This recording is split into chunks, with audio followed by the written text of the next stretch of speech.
You called, I believe, Mr. Broadbent, when you were initially responding to his death, you said he was noble, a noble politician. He was in that category.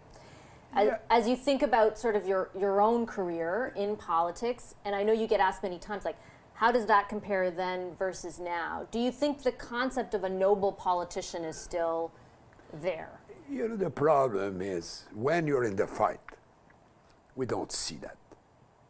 It's only when it's over that realize that despite of the conflicts, you know, there was some friendship there, and we all, in fact, tried to do better for the country.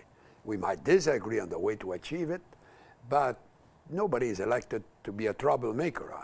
Some of them are by temperament, but you know, everybody generally try to do a good job. Do you think the public's perception of politics and politicians, though, is still one of nobility? And do you think that the whole trajectory, the whole whatever drama you want to call it of Donald Trump in the United States has impacted that? Yes, somewhat, probably. We'll see that later on. As I said yesterday, I was involved in politics in 1956. I was the president of the Young Liberal in Laval University.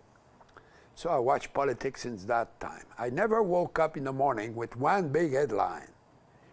Canada had a great day yesterday. We must have had at least one in these 68 years, something like that. But it's the nature of communication. A good news is not a news, a bad news is a news, as I say. You know, a dog who bites a man is not a news. But if a man was to bite a dog, it would be a hell of a big news, and it's two animals doing the same thing. So, you know, we have to be realist and look at the life and do what you can. And for me, I always done my best, and I could not do better than my best. Perhaps my best was not good enough for some, but there's nothing I can do about it. You know, though, that a lot of the way in which politics is perceived right now is this idea of resonating with people's frustrations, with their anger. And there are a lot of Canadians right now who feel down, right? But the anger is based on what?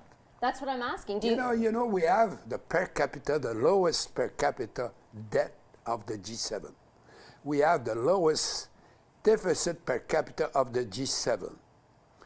You know, we used to talk about creating jobs. Now we cannot find people to fill the jobs. The business community is always complaining. Since 5 years, the recession is coming. They are disappointed they don't have yet a recession. You know, it's always like that. Be a realist, look at that. Canada is doing better than anybody else. So you don't think Canada's broken? No, broken, you know. It's millions and millions of people around the globe who will want to come into so-called broken nation. You had the Minister of Immigration earlier. You know, we could open the gates for millions of people if we wanted. We have a land of diversity. We have 2 official languages. We don't have violence. We don't have ghettos. You know, we have some problem. You know, sometimes you have problem in your own house. So it's normal that we have in a country problems, but we're there to solve them. And sometimes I say, when you're in public life, to fill a hole, you have to dig two or more to have enough land to fill the first one. So it's a never ending. And I understand everything you're saying. I think at the same time, people in their own lives can feel, especially right now, like it's very hard to pay their bills. They're very worried about things like that. But it's always like that. You know, as I said yesterday, you know, when I became Prime Minister, interest rates were 11%. Unemployment was 11%. We were spending 35 cents in every dollar of tax to pay the interest of the debt. I was the first one to balance the book. Even Poliev said that yesterday, that Mr. Chretien was the only one to balance the books. So we can do that, but when you do that, it's not easy. But I did that. You did make, though, a lot of very tough decisions. You mentioned even the Conservatives now point to your government and the way in which you eventually balanced the books, the decisions you made around the deficit and the debt as, you know, things that others should be following in the footsteps of. Do you think more of those hard decisions have to be made? Relatively, yes. But when we compare ourselves, you know, I told you, the debt is lower than the others and so on. We're reducing the debt in relation to the GDP every year. We're one of the few to do that. But it's not what you read, you know. They say it's terrible, and the people always say it's awful and so on. No, come on, we have to be realists too. You know, we're doing quite well in Canada compared to anybody else. And when I used to say that, when I look at myself, I despair. When I compare myself, I feel very good. And I will not name another name for that, though.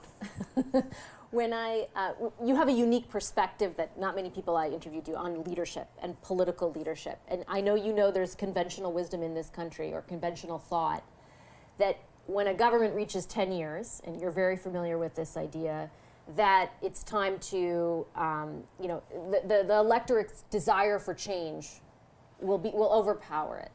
Do you think that applies here?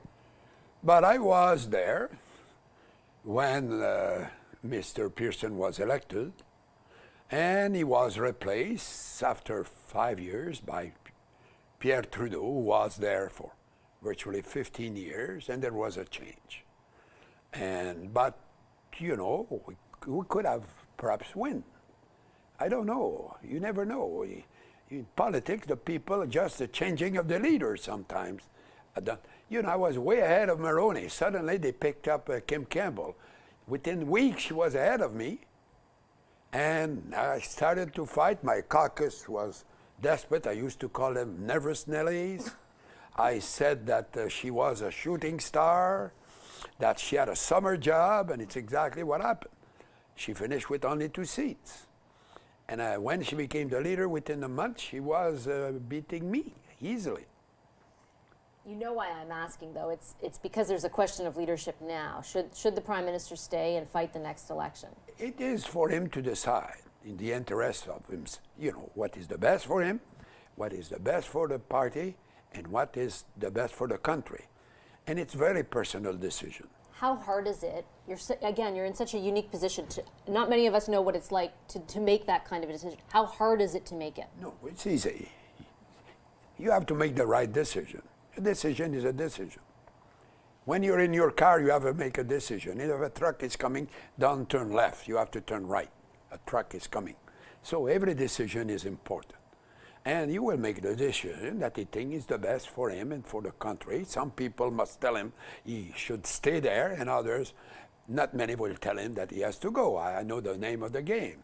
And they don't tell that to you. They tell that, don't name me, but they go to the press. And, you know, that's life, and it's a political life, and you have to live with it. So, that's life. If he asked you, what would you tell him? He will not ask me. So why to debate?